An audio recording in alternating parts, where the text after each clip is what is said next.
Bonsoir tout le monde. Je m'appelle Plastique Patrick.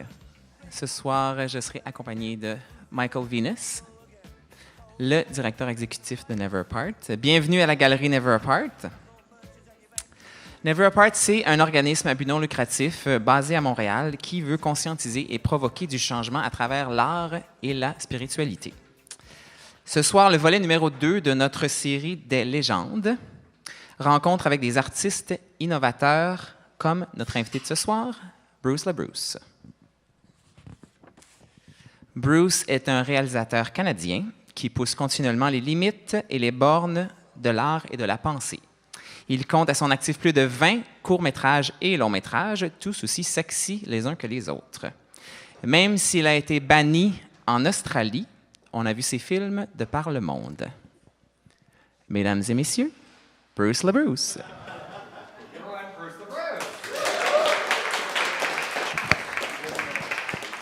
Thanks for coming. Hi, everyone. So, to start things off, what was young Bruce like? Was Bruce always into film? Well, yeah, I grew up on a farm and in Ontario on Lake Huron, and it was kind of isolated. And, I hate answering these questions because they date you, but, we had two channels, TV channels, and one was CBC and one was CTV. And, you just watched whatever was on. So movies were my kind of escape and the way I learned about the world.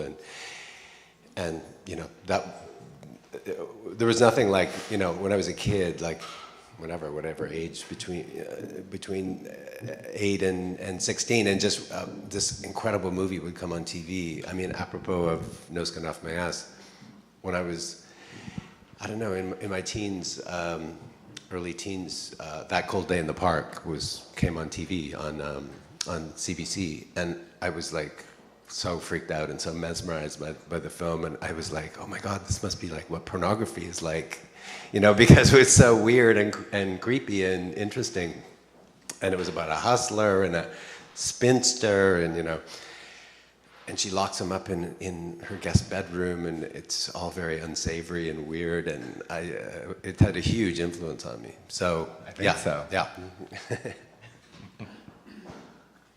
When did you first start making films, and what was the motivation, other than being trapped near Lake Huron? And Well, my parents were also farmers, and both, had great grade 8 education only, but they were huge classic Hollywood movie buffs, and they knew all the actors and all the bit players and character actors and everything. Like, it was like of that generation. So they really kind of, all my siblings have this kind of movie bug. One of my sisters teaches film at a university in Ontario, and yeah, so it was something that was kind of instilled in us, and like I said, it was really a window to the world, and that's how I really hated everyone who had a regional accent, a Canadian accent. I really hated it, and I consciously tried to lose my accent by copying the way people spoke in movies. who were the main actors and filmmakers that really influenced you? I mean, back then, I ended up being extremely influenced because I was a teenager in the 70s, by like all the independent American directors, like Robert Altman and Cassavetes and Jerry Schatzberg, who was a fashion photographer who ended up, he made Panic in Needle Park and Puzzle of a Downfall Child with Faye Dunaway and Scarecrow with Al Pacino and Gene Hackman, And like, so when I was in university, for example, at York University in the 80s, I programmed a series called Radical Expression in Mainstream Cinema. Mm-hmm. And I programmed this whole series that was all Altman, Cassavetes, Schatzberg, who else? Which album? Sorry? Which album and film? Did I show? I showed 3 women and probably Images with Susanna York, which is not one of his best films, but I still like it. Yeah, and who else did I have in that series? I mean, it was amazing because I showed, you know, McCabe and Mrs. Miller, I think I showed as well. There's something about Frank Perry, of course, is the other one that I really love. You know, he's made The Swimmer and The Diary of a Mad Housewife and Last Summer and then, of course, ultimately, Mummy Dearest. And so, yeah. How do you think Andy Warhol played a role in your filmmaking and in your creativity? Yeah, and you know, then my other big influence is the avant-garde, what I call the great gay avant-garde tradition, you know, which kind of I didn't come on my radar until I was in university. So when I was in my 20s, and so of course, you know, Warhol became. There used to be an experimental film venue in Toronto in the 80s called The Funnel. It was down on Queen Street East, and Parliament, and they showed all sorts of avant-garde films. That's where I saw my first Kenneth Anger film. That's where I saw my first Warhol films. In fact, Ondine came with 3 films and showed them when I was in university. He showed The Loves of Ondine, Vinyl, and Chelsea Girls. He was touring. He was broke. He didn't have any money. He was really fat. He was wearing a Miu Miu, you know, and it was his only source of income. Somehow he had gotten a hold of 3 16mm prints of those 3 films, and he was touring around with them. So I was writing for my school newspaper, and my best friend and I, a girl, female friend of mine, we interviewed him for the school newspaper. It was amazing.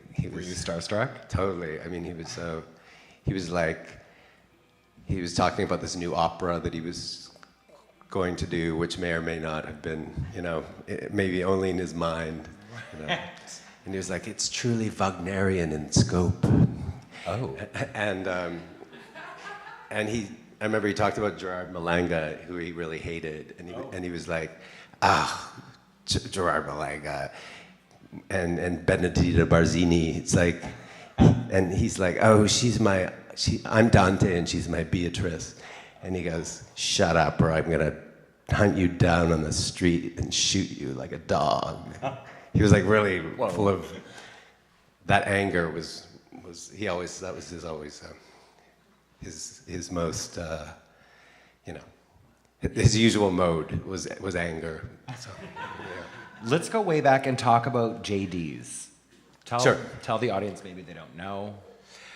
Well, JD's was a fanzine, you know, a queer fanzine that we made, that GB Jones and I started in the about 85.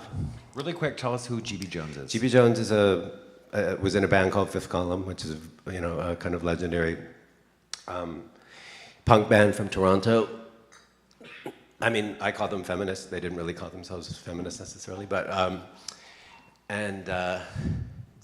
my friend Kevin Hagee just made a documentary about them called She Said Boom, the Fifth Column story. It's really good. And yeah, so I mean, I just really met them almost by chance. There was a legendary restaurant in Toronto called Just Desserts, which was, I mean, it's a chain now, but there used to be just one. It was at Avenue Road in Davenport, Avendav, and the guy that ran it had been an OCA student, kind of a hippie guy, and he smoked a lot of pot, and he opened this dessert restaurant, which was a Stoner heaven. Stoner. I mean, it was open 24 hours on weekends. It was one of the only 24-hour places. It was open until 3 a.m. every night, and he hired punks, musicians, junkies, stoners, you know, really, and really we were kind of encouraged to be as mean as possible to the clientele. It was one of those places. So we'd be filthy, covered in cake, you know, because it was like a war zone. We'd be like cutting cake all night and just be we'd never change our clothes. I would wear the filthiest clothes to work. I had a mohawk and I'd wear tights and, you know, and that's where I met everyone. I mean, there was 10 film students from York University were working there at one point. There was like, that's where I met all the film people. There was, Fifth Column was working there. The whole band worked there. I mean, my friend Candy, who I'm still good friends with, I met there. My friend Kathleen Maitland-Carter I met there. So, I mean, there's so many great stories from that place alone. Like, there was a well-known Toronto personality woman. She was really amazing. Her name was Linda, and she was one of the Kentucky Fried Five. I don't know if you know about the Kentucky Fried Five. They blew up, or they tried to blow up Kentucky Fried Chicken in Vancouver. In the animal rights? Yeah. We love them. Yeah. And they were known as the Kentucky Fried Five as opposed to the Squamish Five, you know. But it was a big deal, and they had to lawyer up and get expensive lawyers and go to court and defend themselves. And I don't know whether the bomb actually went off or not. I can't even remember, but it was serious. And they finally got off. And she was, God bless her, she was an amazing woman. She was a junkie. She, you know, hardcore junkie. And but she was a hardcore animal rights activist. And this Just Desserts, the clientele was totally really rich people because it's near Rosedale. Yeah. And they'd be lined up out around the block to get their cake at 2, 3 in the morning. And she used to, and it was very communist almost, so we'd all share tasks and be paid the same. So one night you'd be a dishwasher, one night you'd be, you know, serving a server, one day you'd be at the cash register, whatever. And but she would stand in line with these women with fur coats in line with a cigarette, and she would actually burn holes in their coats while they were waiting. We love her. Oops. Yeah. So, and just sadly, she died of a heroin overdose when she was in her late 20s, early 30s. Well, with JD's, I mean, I was in London, Ontario, being an animal rights activist, anti-war protester, and I found like, wow, there's all this great scene in Toronto with this punk rock queer scene, you know, through the magazine, but partially invented, was it not? Yeah, so, you know, I met Fifth Column. I was at this restaurant. I was really influenced by them a lot. They were, you know, their first album was called To Sir With Hate, you know. In the punk scene, they were, you know, really got a lot of, you know, flack from the straight guys, and it was a very macho scene. And so, I mean, the genesis of JD's was that we were totally alienated from the gay world. We thought it was really boring and bourgeois, even in the mid-'80s. We thought it was assimilationist, and it was racist, and it was segregated, the lesbians and gay men were segregated. It was very kind of upper middle class kind of, you know, movement. Kind of like now.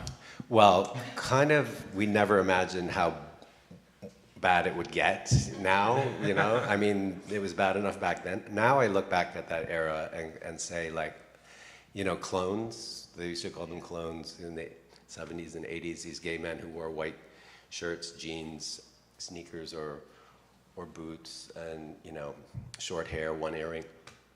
We thought they were horrible because they were these, like, kind of, you know, cookie cutter kind of people. But now, looking back, they almost seem glamorous to me because they were militant, at least, right. You know, and they wore a uniform and they were, you know, to be identified.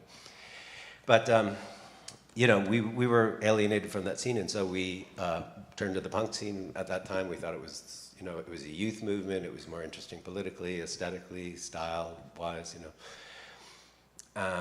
And then in that scene, we found that it was quite homophobic and sexist. And so we experienced it firsthand. Like, I had a little band that never went anywhere, but I would perform, and I got beat up a couple of times at shows, and that's how that was inspired us to make JD's, which was a queer punk fanzine, and it was we tried to identify, you know, the early roots of we draw attention to the early roots of punk, which were very sexually radical, like Southern California punk, and the Germs, and Catholic Discipline, and Frank came out of that scene, and the Nip Drivers in San Francisco, and there was a lot of sexual ambiguity and experimentation going on in the scene. And then when hardcore music and the mosh pit developed, it became very macho and kind of like sexist.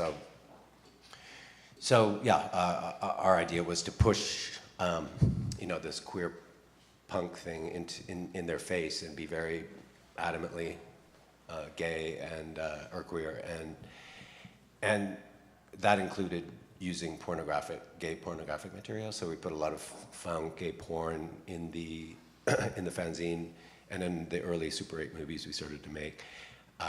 It started out as using found pornography, and then we started experimenting with making our own kind of crude pornography.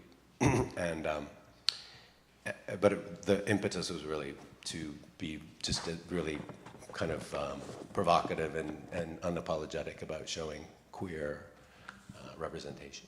Well, and from there, then it started with the film, so maybe talk about that. Well, then, I mean, that was part of our practice. We did the fanzines, we did Super 8 movies, and it was all part of the same thing. And it was very kind of like just documenting our everyday lives and our relationships with people, and, playing characters, but really just playing ourselves. So it was just an extension of the fanzine, really, was the movies. And, in my early short Super 8 films, even before No Skin Off My Ass, we'd have people come through, like famous punk bands would come through town, and they'd always stay with Fifth Column, or they'd stay sometimes at my apartment subsequent to that.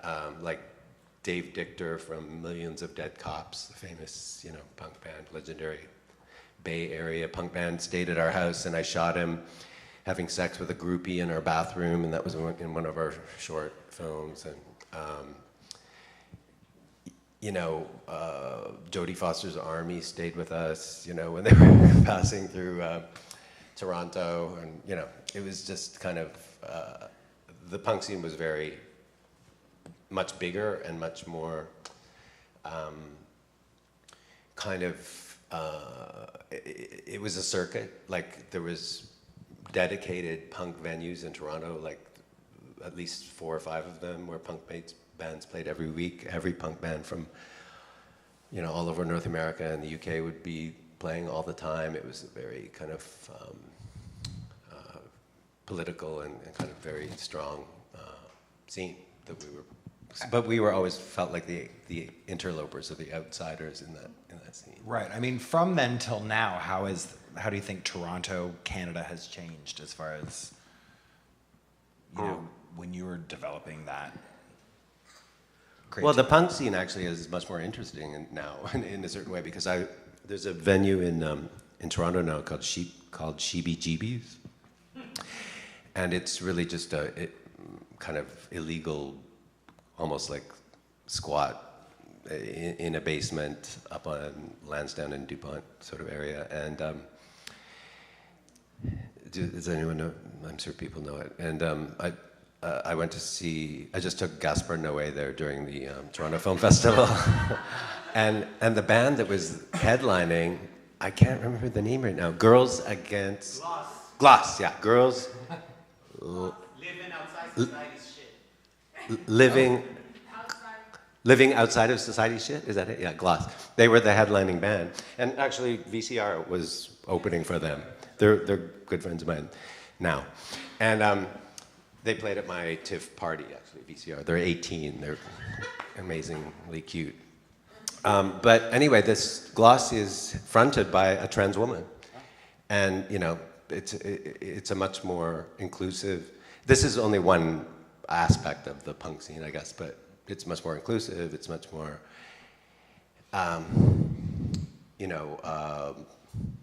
open to... It's much more mixed in terms of gay, straight, transsexual. It's, so it's kind of... when I went to this show, I was like, oh my God, I wish that had been around when I was in the 80s. That's exactly what we wanted. 30 years, but... Well, better late than never. With your films and your career, you've sort of broken through that international bubble that so many Canadians fight for to sort of get recognition outside of Canada. How do you explain that? Well, I have to say, when we were doing this, of course, I always have to put it in the context of it being pre-internet. I mean, JD's was pre-internet, right up until, my earliest films were all made on film. My No Skin Off My Ass was shot on Super 8 and blown up to 16 millimeter. Super 8.5 was shot on 16 millimeter, as was Hustler White. So, I really started out analog and pre-internet. So. When you're pre-internet, you have to be, first of all, there's way less people doing shit. Right. I mean, not everybody isn't an artist, everybody isn't a photographer. It's like there was just a more, smaller number of people doing it. So in that way, it was easier to get recognized. And the fanzines were kind of really a precursor to social media, because the fanzines were all about reaching out to people, like-minded people that if you're into the shit we were into, like punk music and kind of the queer avant-garde and avant-garde films and all that kind of stuff, there's only a few people in each city that are kind of into the same shit, and so you wanted to have a kind of community, so we made the fanzines, we mailed them out to the bigger fanzines and put ads in them and kind of started correspondence with people, and that's how I first met Vaginal Davis, who's a legendary drag performer from LA who now lives in Berlin, and she had a fanzine called Fertile LaToya Jackson, and she's like 6'6". She's amazing. She's a strong girl. Yeah, she was in a band called Pedro, Muriel, and Esther, and one of their albums was actually produced by Steve Albini, who produced, the Nirvana album, Nevermind. I know that. Yeah, and we met because we exchanged each other's fanzines and started corresponding, and we wrote letters to each other for like 2 or 3 years before I actually went to LA for the first time in 1991 and stayed with her. Did she not put you in drag too? No, that was Glenn. Glenn to Orgasm. Okay. Yeah, in New York. When did you decide that filmmaking was your thing? That was... Well, actually, I intended even in high school, I wanted to be a film critic. Oh. So you always had the film in ya. Yeah, and so that was the plan, and that's what I applied for to university at York. I remember I wrote like reviews of some films as kind of as part of my admission thing. I think I reviewed An Unmarried Woman and I don't know what else. Probably like Looking for Mr. Goodbar or something. And so then but they encouraged me to actually apply in the production stream. So I took 2 years of production, where you take both. I mean, you take film studies and production. So I did still photography the first year and Super 8 the second year. But then I dropped out of production after the second year because I couldn't afford it, because you had to bankroll your own films. And also I was a complete technophobe and I never thought I could figure out how to make movies. So then I ended up getting a master's degree in film theory and social political thought. And but that was the time when I was a graduate student that I met Fifth Column, and I started making these. I had this other double life, sort of, and making underground films and dabbling in porn. Would you say that Hustler White is where things changed? I mean, I feel that's where the world sort of took notice. I think maybe. Kind of, but not really. I mean, even Sundance, Super 8.5, which is a crazy, very explicit, challenging film. Challenging partly because it's really badly made and boring, but but it has its moments. It's some people, like it, and it played at Sundance, in 1994. But Sundance in 1994 was like, I always say it was like two Snowbanks and Matthew Modine. I mean, there was nobody there. It was before Hollywood descended on it. There was no glamorous parties. It was like a real dedicated film festival. So the very next year, I went back with Hustler White in '95, or maybe it was '96, and even in that 1 or 2 years already, there was Slam Dance, which was the alternative to Sundance. There was like Slam Dunk, which was the people that couldn't get into Slam Dance were in Slam Dunk, and I showed, that's what the world premiere of Hustler White was. I mean, Super 8.5 wasn't even the world premiere. It had played at many international film festivals, and they had a special screening at Sundance, and then Hustler White was the world premiere. So that was kind of, it was very glamorous, but it was like a midnight screening, and that's where I met Harmony Korine for the first time. Larry Clark was there with kids, you know, it was like, but it wasn't, you know, I had been there before, so, right. You know. But yeah, I guess because of, and then there was the Tony Ward thing, because Madonna had just been dating Tony Ward, and it was in all the tabloids just previous to that, so we got a lot of attention. You did get a lot of attention. I mean, I feel that's where really a lot of people knew who Bruce Labruce was, right. The Canadian bad boy. I feel like we're ignoring you over here, but you come next. Okay. Hi. Yeah, sorry, what? I forgot. I feel that with Hustler White, with Tony Ward, I mean, Bruce Labruce was more of a household name, and people knew who you were. I wouldn't say it was a household name. Well, an underground household name. Underground a basement name. Basement name, that's good. Like that. But I feel that the world was taking notice then. The world, I mean, you know, film festival circuits, maybe. Well, you were in gossip columns. Madonna knew who you were. Is it, if that's my only claim to fame? Oh my God. No. You know, well, there's Madonna. Actually, we actually asked her if she would give us money for Hustler White, because she and Tony were still on very good terms, and I think he gave her the script, and she may have watched, I think, my previous films, or at least he gave them to her, and she declined, and she said she couldn't be associated with pornography. And she called me a twerp. Oh. Madonna. Patrick? Yeah. We're talking about sex. I think you might have some questions. Oh, sex was, that's another just funny story, because I'm, you know, I've always been Madonna ambivalent, you know, sometimes it's sort of love-hate, and then, but I loved the sex book. I thought it was incredible. And it came out while I was making Super 8.5, which was a torturous ordeal to make that film. It took 2 years. I was like working waiting tables and kind of bartending. The cake shop?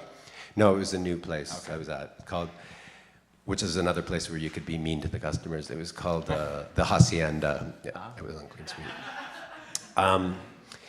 And so, you know, there was a famous nude hitchhiking Madonna photograph, and I thought it was amazing, so I recreated it for Super 8.5, right, you know, soon after the book came out, and then the movie came out, and people started saying that Madonna ripped me off for that photograph, and I did not correct them. I was like, I didn't tell them that I actually ripped her off, but anyway.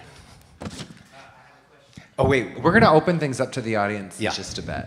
Yeah, we'll get to her questions and then we'll open it. But I want to talk about the sex that you film. Yes. Yes. There always seems to be a sort of ambivalence between making a film and a porn film. Where do you see yourself?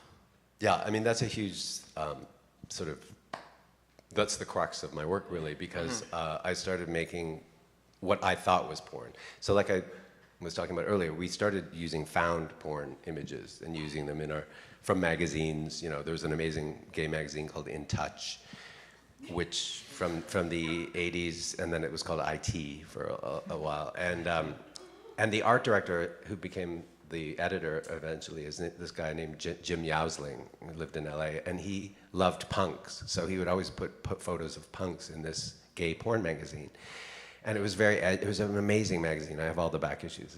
He did interviews with like Peter Berlin and with you know, legendary gay figures like Liberace or, you know, whoever. I mean, Kenneth Anger, you know, he had photos of all the Kenneth Anger pictures. Jean Genet, you know, he would review Jean Genet, Jean d'Amour. And I ended up meeting. He eventually died of AIDS, but I met him when he was still alive in Los Angeles. He was a big influence. But you know, so it was found imagery at first, and then we started shooting very naively ourselves, engaged in certain sexual, you know, practices. But it didn't feel like pornography. It just felt like a documenting, you know, what we were, our daily lives kind of thing. And so when it came to making No Skin Off Mass, it was just like I was kind of trying to think what it might be like to make porn. So the actor who played the skinhead in the film was my boyfriend at the time, and I made him like shave his head and pretend to be a skinhead, and we just documented ourselves having sexual, you know, having sex. And we were so naive and shy about it that I had my friend Candy was the only person in the room. She was behind the camera, but we couldn't do anything with her in the room. So we actually put the camera on running lock where it runs by itself, and she left the room. So there was no one else in the room when those, you know, when those scenes were being shot. And, you know, I incorporated that into the narrative where I keep on running back behind the camera to, you know, adjust it. So that was just out of embarrassment and naivete about it, you know. And then No Skin Off My Ass ended up becoming this pretty big cult underground, you know, movie where it got picked up by the other. It was all timing because the gay and lesbian film festival circuit exploded in the early 90s. There was the new queer cinema, so I kind of got lumped in with that. And suddenly the movie was being shown in Tokyo, and I went to Tokyo, you know, it was in London, it was all over the world. So, and to watch it with audiences was really freaky. It was like, I was embarrassed, it was like, or I thought it was cool, I would be excited, and then I'd get embarrassed, or like have second thoughts, and it was like very kind of traumatic almost. And then Super 8.5 is really a movie about dealing with that kind of ambivalence and that crisis. But then it becomes very meta because Jürgen Bruning, who gave me the money to make No Skin Off My Ass, he was the visiting art and video curator at Hallwell's gallery in Buffalo. He's from Berlin. He came to Toronto to scout movies to show there, and he saw my early Super 8 films. And then I showed them in Buffalo, and then I asked him to give me money to make No Skin Off My Ass. So he gave me $2,000, shot the movie, and he liked it. He blew it up to 16 millimeters, so the total budget was $14,000. And he put it on the circuit, got it out there. I mean, I used to just, in the beginning, show it in bars with the soundtrack on cassette because it's not synced. And I showed it in San Francisco at a bar called Uranus with, you know, the soundtrack on cassette. And I used to mail it out myself, but then it ended up getting distributed by Strand Releasing, which is who still, you know, to this day distribute my films in the States, who do like Francois Ozone and, you know, Cindy Sherman's movie, and they're, you know, they're a big, mostly queer kind of distributor. And but Jürgen then went back to Berlin, and we both kind of had this reputation as pornographers, even though I considered what I was doing was making sexually explicit art films or underground films. But Jürgen got that same reputation, so he started the first ever porn company in Berlin called Katzo Film. And then his character in Hustler White is named Jürgen Anger, which is a cross between him and Kenneth Anger. And then he started directing porno films for his company Katzo under the name Jürgen Anger. And then he invited me to direct some porn films for his company. So it all was like a self-fulfilling prophecy where we got the reputation of being pornographers and then became pornographers. So you have made quote unquote porn. Yeah. I have 3 films that are full-on porn movies. Skin Flick, The Raspberry Reich, and LA Zombie. But all three of those films were made with 4 porn companies, you know, financed by porn companies, with porn, all with professional porn actors, and they all, I made 2 versions. My stipulation was I could make 2 versions. I could make a more toned down or softcore version for the film festival circuit and distribution, and then I could make hardcore versions, which would be distributed by porn companies under a different title.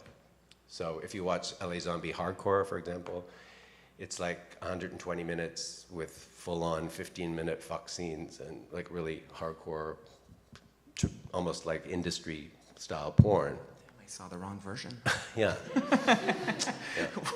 When you are filming a sex scene or selecting actors, how much of yourself are you looking to please? Like how much of your own sexual desires or attraction are you looking to please? Or is it just an objective as a filmmaker? Well, you know, for me, there's always an ambivalence about porn. And I have a kind of memoir that I wrote in the 90s, the late 90s, called The Reluctant Pornographer. Because and it's very clear when you watch my films to me that I have this ambivalence towards porn, towards industry porn, which I think can be very problematic on so many levels. As straight porn more than gay porn, but there's a lot of, you know, exploitation that goes on. There's a lot of body fascism. But then I also have, just myself, I have this kind of attraction to, you know, muscular guys and body, you know, that kind of bodies. So even though I appreciate other bodies as well, but it's kind of almost politically incorrect to have that kind of, you know, attraction. But Is that really something you're concerned with? Well, kind of, a little okay. bit, yeah. I mean, you know, I would get flack for using kind of these guys with perfect bodies and stuff from certain quarters. I mean, I didn't care that much. I mean, it was just like something that I was aware of. And you know, in a way, I think my films really undercut porn because starting even with No Skin Off My Ass, I always use so many distancing techniques to make the audience aware that they're watching porn, and to be self-conscious about how porn is kind of viewed, you know. So there's always like music that might seem ironic, or there's like you're aware of the camera, or there's films within films quite often in my movies. Films about filmmakers, you know, it's myself kind of putting distance between me and this idea of what perfect sex is in porn, you know. And I do kind of pretty warts and all kind of stuff that a lot of porn tries to avoid, you know. To make it awkward is interesting to me, you know. Who's the hottest actor that you've had? Who's your favorite? Hottest? Well, I don't know. I mean, you know, Francois Sagat is pretty hot. He's, for me, I mean, I think he's got a perfect, amazing body. He's intelligent. He's artistic. He's a very nice person. I mean, so he was really hot. And, you know, Tony Ward's pretty hot. He's very hot, and also very nice. Just to be clear, he's gay smart. for pay, right? He's not bisexual. No. I mean, he's pretty secretive about, or ambiguous about his sexuality. But I think, you know, he's had affairs with men. I know he's had affairs with men for sure, like long-term affairs. Is there something that is too much for Bruce Labruce?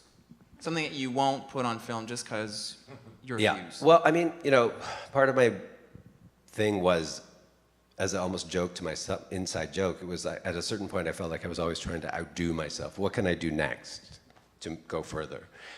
It kind of started with the stumping scene in Hustler White, where the guy gets anally penetrated by a leg stump amputee fetishist.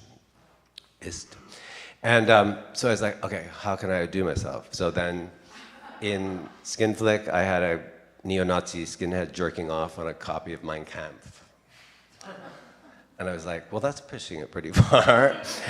And then how can I do myself after that? So then in Otto, I had two zombies, one fucking the other one in a hole in his stomach.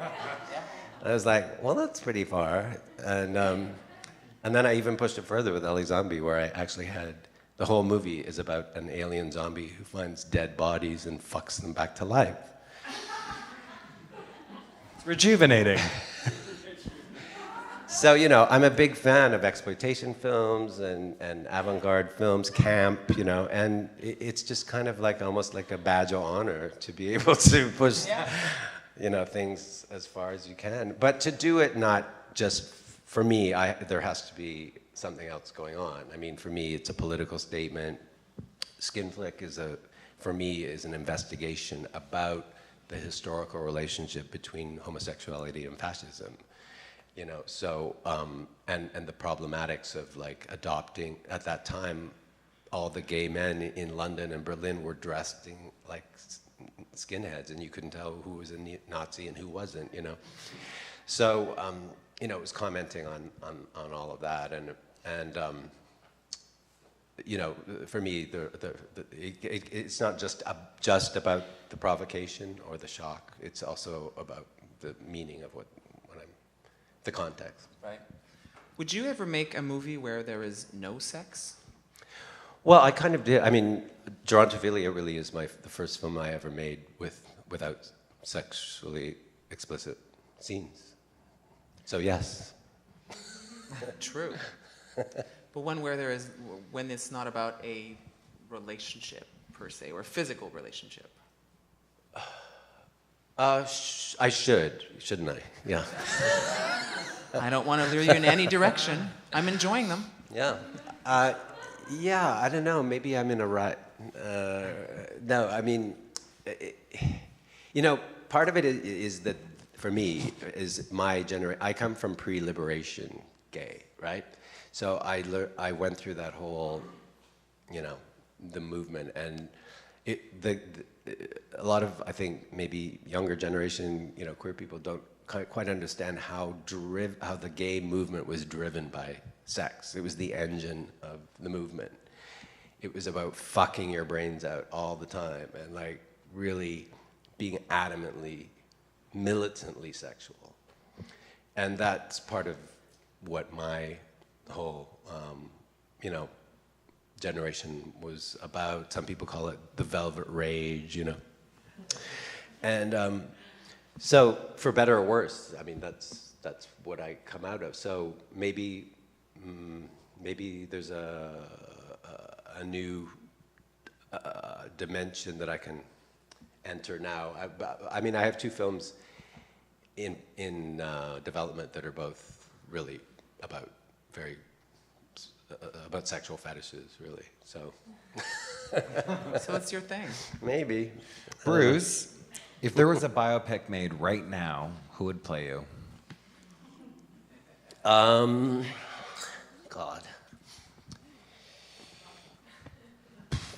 Parker Posey. I would love that. I met Parker because of you. I know. Yeah, love her. But are you serious? Which Parker Why not? really Why not? I All think I would like to see a woman play me. Okay. I'm gonna play a real quick game. It's called Who and Why. You're gonna pick between the two people I suggest and give a brief explanation why. John Waters or Kenneth Anger? Oh God, John Waters. Why? Well, Kenneth Anger hates my guts. No. He does? Yes. Why? Because of Hustler White. Oh. He thought that, you know, I have this running gag in Hustler White where my character is called Jürgen Anger, and everyone always goes, any relation to Kenneth? And I go, I think not. You know, so really bitchy. You threw some shade. Yeah, and I was basically playing an homage to him in the movie because I'm this, kind of guy that goes to Hollywood and is writing a book about Hollywood, legend, like Hollywood Babylon, So it really was an homage to him. He didn't take it as He an didn't homage. see it that way. Okay. But I mean, just in general, John is very challenging. And, sorry, what's the other one? Peter Berlin. Oh, Peter Berlin. Peter Berlin I met in the late 80s in San Francisco, and I interviewed him for my fanzine, JD's. Oh my God. Yeah, so I went up to his apartment. He lived in Lower Haight in the Black Projects in a high-rise, and I went to his apartment, which was furnished completely everything with images of himself. Like the entire apartment, drawings, photographs, caricatures. It was just all him. I really liked him. He was an amazing man as well. So in terms, that's so tough. It's the question. It's a tough one. Are you gonna make me choose? You have to. This is like Sophie's Choice. Well, it's Bruce's choice. Oh God. D'Alessandro. But why? I don't know. He's just so hot. He's Joe. Yeah, he's just so hot. Lydia Lunch or Annie Sprinkle? Lydia Lunch. Why? Well, I also have met them both. It's just the punk thing, Yeah. I love what Annie Sprinkle does, but she has kind of a new age kind of vibe that I don't really relate to. Okay. The crystal dildo. But Lydia Lunch is just fucking so hardcore and political. Yeah. Yeah. Who are the young filmmakers that are sort of catching your eye nowadays? Oh, I hate that question. I'm sorry. It's too late. Well, I always say Ryan Trey Carton. I think is like amazing because his films just blow my mind when I watch them. And then, who else is there? I always forget. Like who? Who would you think I would be into? I don't know. That's why I'm asking you the question. Don't put me on the spot. All right. What if I? Any Canadians you can think of? I don't know. I haven't seen. There's this new film. Well, I know Xavier Dolan. I think he's pretty amazing. Mummy was incredible. There's this new film that won the best film in Toronto by a Newfoundland filmmaker. The film's called Closet Monster. I haven't seen it yet. Okay. Yeah, I don't know. I always draw a blank on that question. What is next? You're making some films. You've got... I have stuff in development, as they say. Okay. So, I am shooting. My next project is a low-budget film, more along the lines. It's kind of a loose sequel to Raspberry Reich. It's about a cell of feminist terrorists. The title is The Misandrists, and yeah, that's I got a Canada Council grant to make it. So. Where our tax dollars are going, yes. What sort of legacy do you hope to leave behind? Legacy. That question. I really don't see myself as like an activist or a kind of, I talk about what interests me. I make films about what interests me. The thing is, if people actually, there's starting to be like PhD theses and stuff written about my work, and I haven't really read one. There's one I've been meaning to read from Australia, but which is actually talking about the whole thesis is or dissertation is about why my films aren't talked about more in academic circles, and our argument is because the films deflect co-option by academia. Because I consider myself, I was going to become an academic, a film critic and an academic, but I rejected that and call myself a recovering academic. So, for me, it's not about direct political action. It's just really about the films. And what I think a lot of people don't get is that my films really are about a lot against identity politics, you know, and it's about how gay identity, queer identity, lesbian identity can be very limiting.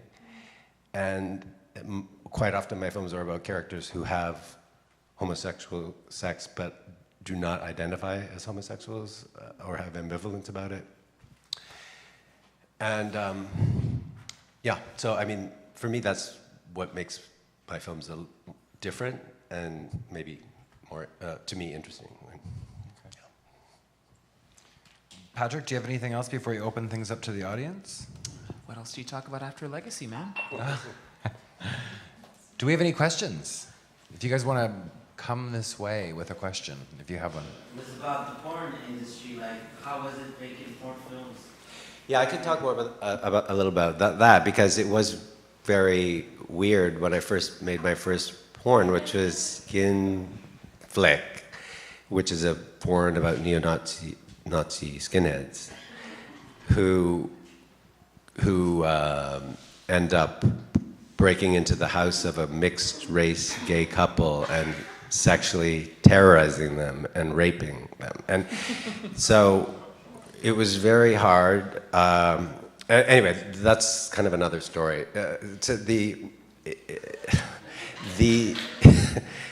I mean, the film played for 3 weeks at the ICA, the Institute of Contemporary Art in London. There was picketers outside. It was, you know, it was a lot of controversy about it, which I had to defend over and over again. But in terms of the porn making itself, that was a real kind of eye-opener for me because it gave me a real appreciation of what porn people do because they are filmmakers, they are creative people. There's a real art to making porn. You have to know how to, everything from casting to lighting, to making, to making a set that's conducive to sex, to make everyone comfortable, to have chemistry between the actors, the way it's filmed. There's a real panache to it, you know. Working with professional porn actors was humbling because they really are professionals and they know what they're doing, and at least the ones I've worked with, I only work with people. I try never to work with people, you know, who are ambivalent about what they're doing or have, you know, seem unsure or you know, fucked up or whatever, you know. So, but yeah, I gained an appreciation of porn, and it really is about, you know, making this illusion of the perfect sex act. And I kind of learned all these tricks about what you actually do to create that illusion, not in the editing, in the angles that you shoot it from, you know, to kind of like cutting out all the you know, I've had to go in front of the camera and wipe leakage out of someone's ass, you know, or whatever. You know, it's not very glamorous. Oh my Santorum. God. It went there. Really quick, you recently had a retrospective at the MoMA. Yeah. Tell us about that real quick. Oh, you know, it was great. It was interesting to get that kind of recognition. It was kind of weird because, you know, I always considered myself a downtown person when I spent time in New York. I would never go north of 14th Street. And so weirdly, you know, New York's like this bizarro world now where I'm almost feeling more comfortable uptown now than downtown. And just not, you know, just in terms of, because the meatpacking district is the most horrible district in the city now, and it's and that's where I used to hang out. That's where I had my first photography show at Alleged Gallery on Gansevoort, you know. So in 1998, I think, or 9. So yeah, it was just interesting to have recognition on that level. I have to say, you know, MoMA were telling me we're so glad that, you know, we had you after the Bjork, you know. Oh, right. You know, I love Bjork, but that show really got hammered by the critics. And I mean, the other thing was, Oh, I mean, I was so well treated. But what was interesting is that Raj Rajendra, who is the film and video director at MoMA, he and I started out way, way back, like at the Mix Festival, which is the alternative, sex festival that's been going on since the 80s. So I've known him since the late 80s or early 90s, and I really grew up with him with that festival. And now he's in this position, so that really is part of how I got the retrospective. And he really actually said when he introduced me at MoMA, he said, I probably wouldn't be standing here if it wasn't for you and your film. So, I mean, yeah. Cool. Just before we go, I'd like to bring it home. I'm sure there's more. There's probably a couple. Everyone got shy. Oh, go ahead. Yeah. Make the girl in the heels walk to you. Oh, sorry. Well, I've worked with the Mix Festival a lot, and so it was a really beautiful full circle moment to see you and Raj together at MoMA. It was also like one of the bizarrest viewing experiences of my life to be surrounded by MoMA older ladies and watch the amputee fuck scene. But you had some visiting artists that were supposed to join you for Give Piece of Ass a Chance. Yeah. And they were detained at the border, and I was wondering if you had any sort of update on what happened to them. I think they are prevented from entering the States for like 10 years or something. Yeah, it actually wasn't because of that. I mean, they didn't try to get in. They didn't even try to come across the border. They wanted to come for the screening of Give Piece of Us a Chance is a short 15-minute film I made with a Toronto-based burlesque troupe called The Scandals. And they're very queer, very feminist, very, and they wrote a script that was kind of like a lesbian version of my film, The Raspberry Reich, and then asked me to direct it for them, which I did. And there's an amazing scene. They basically kidnap a rich heiress and fuckwash her, like Patty Hearst, kind of. And it actually it opened for RuPaul, had a film like Star Booty. Yeah, Star Booty. It opened for Star Booty at the Castro, and I wasn't there unfortunately, but somebody told me it was sold out. The Castro, it was like 1,500 people, and when there's a full screen cunnilingus shot that goes on for about 2 minutes, like real penetration, tongue penetration of the vagina, 2 women, and they said half of the audience was almost all gay men, and half of them were screaming and oh, no, and the other half were applauding, and yeah, I really wish I would have been there. Anyway, they are sex workers, a lot of them, and they are literally, I don't know if you guys know about this, but they literally are being persecuted, like at the border. Even if they have they'll go through their cell phones. Even if they have correspondence with other prostitutes, they'll find it on their smartphones, and they will ban them from entering the States. And one of them is banned for like 10. They told her 10 years. The other one like 5 years. So it's a really serious thing. So yeah, I read a statement before the screening, sort of about this that one of them had written, but there's a lot of real serious persecution against prostitution going on now. For sure. Well, we're going to do a meet and greet. Wait. Oh, is there one more? Sorry. Yeah.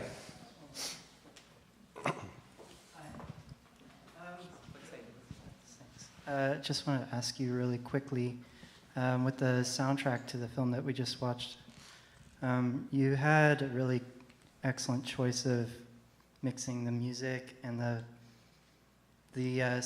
scenes, and also when you were talking about how when you're doing your more explicit scenes, I noticed you had the talk over with the boots, describing the boot laces and all that stuff. I was kind of curious, maybe there's a simple answer or complex, but for the last part, why did you find it was necessary to have a little bit of a thought bubble about the laugh track? Mm-hmm. Yeah, for me that was, yeah, the music was fun for that movie because I was at the time into all this hardcore punk music, so I used bands like Operation Ivy and Beefeater and the Nip Drivers and Fright Wig.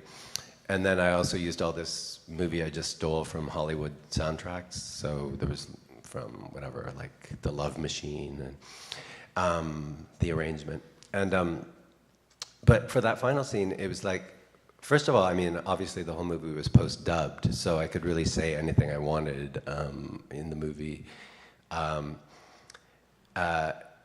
it was that thing about, I felt so almost embarrassed about showing myself having sex, and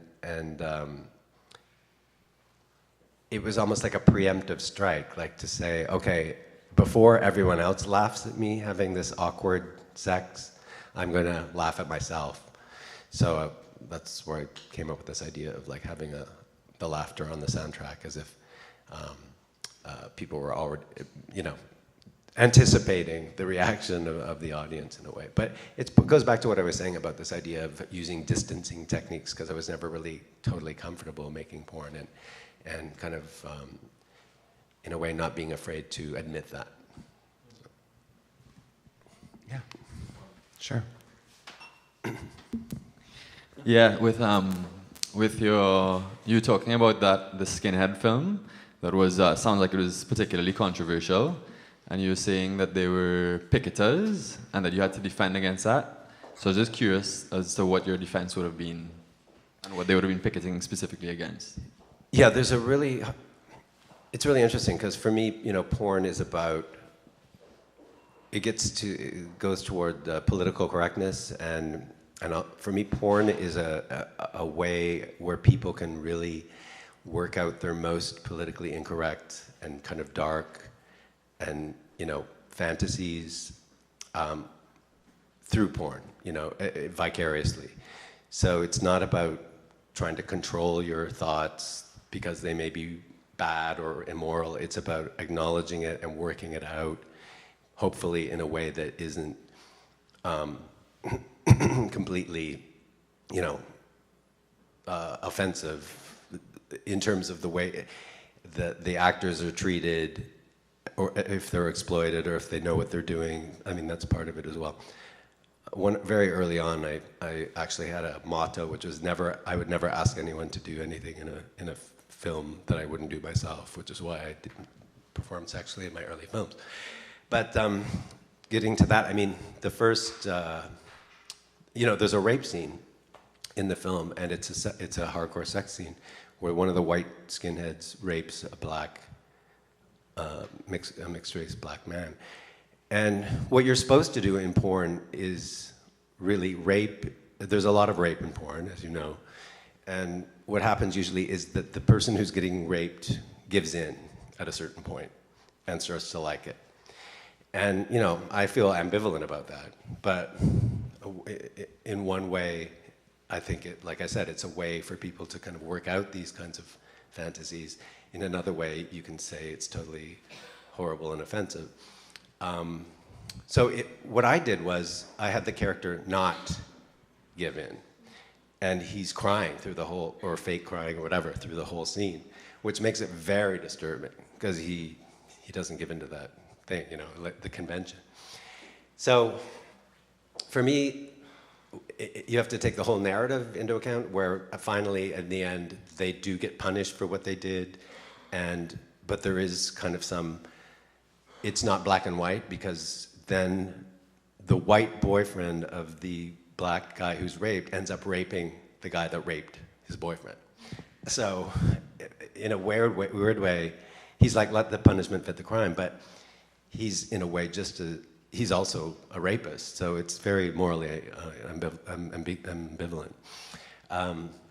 So on that level, I think I could defend it, because I was, like I said, in my mind, I was not doing it frivolously. I was trying to sort out these issues of political correctness, of what goes on in porn, drawing attention to the conventions of porn, talking about homosexuality and fascism historically, you know, all these things. So I can see why it is offensive to people, but I can also kind of defend defend it. In fact, when I showed it at ICA, the first question was from a black man in the audience, and he said, I think this film is racist, I think you're a racist.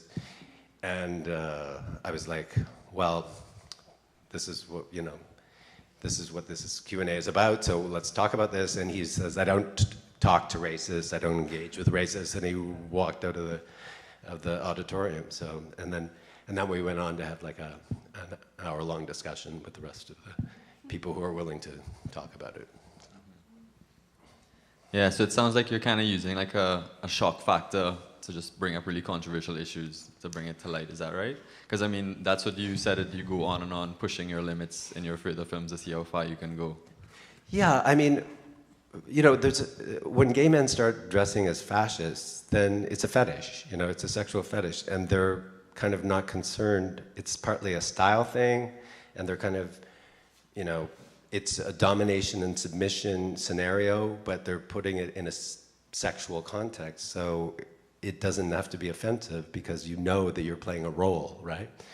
So I was kind of that's what I was kind of commenting on in the film. So when this neo-Nazi skinhead jerks off on a copy of Mein Kampf, it's like, is that supporting Mein Kampf?